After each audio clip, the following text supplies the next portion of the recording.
bibigyan ng Panginoon.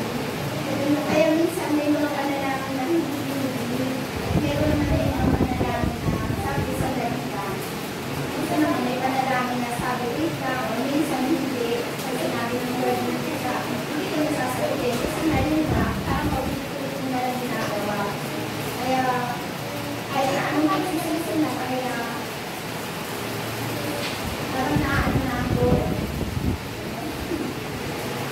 At meron din mga panalangin na parang sinasagot na agad. May isang hilo lang sa Panginoon ay ibinibigay niya.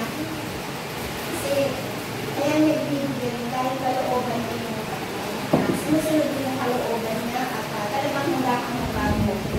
Kaya ganun kabuti ang lahat na pag tayo ay nanalangin na at nasabi ko na ano tayo, wag na hihinap ko tayo ng awad. Wag na pinatid. Salamat.